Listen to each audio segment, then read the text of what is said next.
Okay, so the last one was Pikuach Nefesh. So the next one, Talmud Torah, supported Torah institution and Torah scholars. The crucial importance of the Torah is well-known fact. As even more important that are individuals who devote their lives to the learned and disseminating Torah. Therefore, since the Torah is an integral aspect of the Jewish people's lives, according to many poskim, one would be allowed to give even more than 1/5 of his possession to support the Torah institution and Torah scholars. Okay, so let's go back and try to discuss this one. Okay, so Torah institution, right? Talmud Torah. So, right, it's like for kids, supporting Torah institutions and Torah scholars. So we know this crucial importance. 1 second. Or let's read again. We're going to explain because few ideas that we want to explain. The crucial importance of the Torah is well known fact, and even more important are individuals who devote themselves to the learning and disseminating Torah. Yeah, Torah is very, very important, but the Torah is represented by people who today learn. Yeah, you respect Rambam, you respect Rashi. That's amazing. But today, somebody have to learn this Torah. You understand? And they have to survive somehow. They have to eat and they have to live somewhere. And usually, the Jewish neighborhoods are not the cheapest one. Sometimes it's the most important, the most expensive one, right? And people have no choice, but they have to pay rent and pay for children education. Right, so it's proper to support all of them, right? Meaning living people. Therefore, not buildings, but people come first, of course.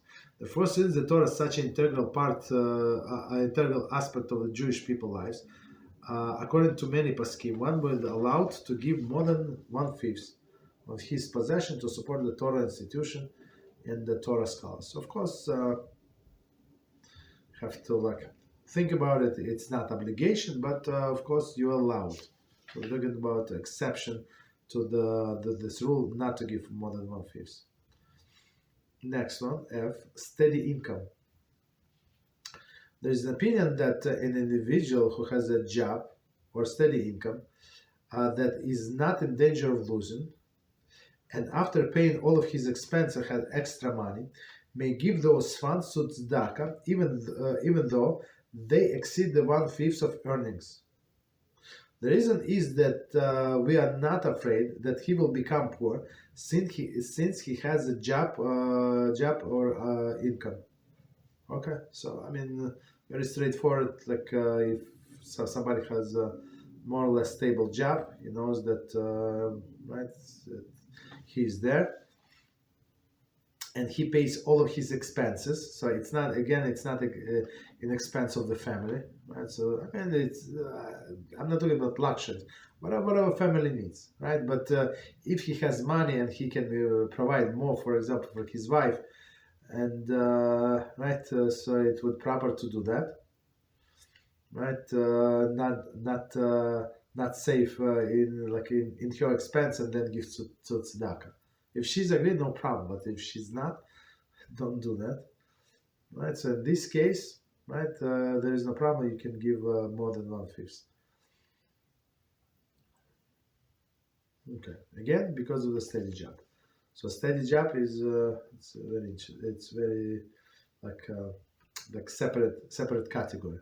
Meaning that he had enough this month, and next month he's Beezrat Hashem, he's going to get the same. Next one, redeeming captives.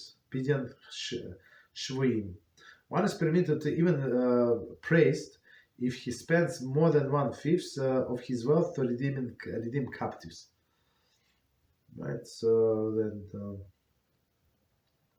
of course, the subject is not so simple. This redeeming captives. So technically, we're not allowed to overpay these people. Right, because otherwise that's what they're going to do from morning to night, right? To kidnap Jews and then demand ransom, right? So only if it's like minimum, like this person would cost as a slave or something. You understand? So like very like minimum price. So then you're allowed to do that. Okay. So and in this case as well, as we said, you can pay more than 1/5. Okay. Next one.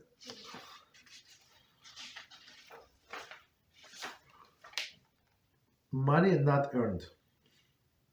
There is some poskim of the opinion that one may give more than 1/5 of unearned money of tzedakah. For example, one who found a large sum of money and was unsuccessful in returning it to the rightful owner, thereby enabling him to keep the money. Or if one were to win a raffle or a lottery, a portion of the entire amount may be given, or entire amount may be given to tzedakah. This applies even if it would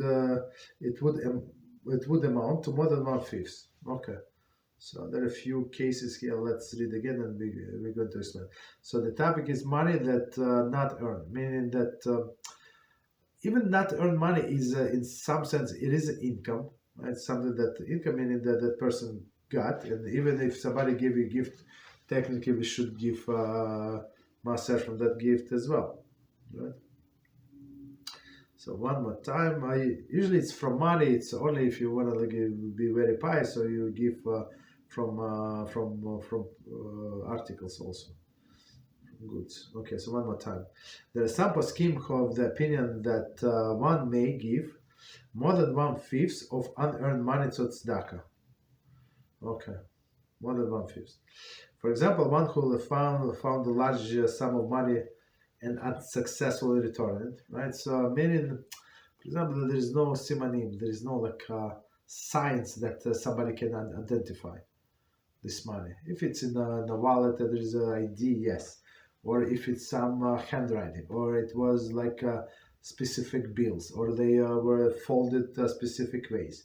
And a person would come and say, yeah, there was such and such amount, 10 100s, and one of was ripped, and this and that, so like all of the details. So yeah, possible, right? So he was trying to return, was unsuccessful. So meaning what, that most likely that person gave up the ownership, the rights of the to own this money, right?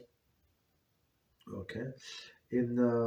So he becomes the new owner, and thereby enabling him to keep the money. So otherwise, if we find the lost object, we must return, right? Or if one were to win a raffle or lottery, so again, it's like not his money.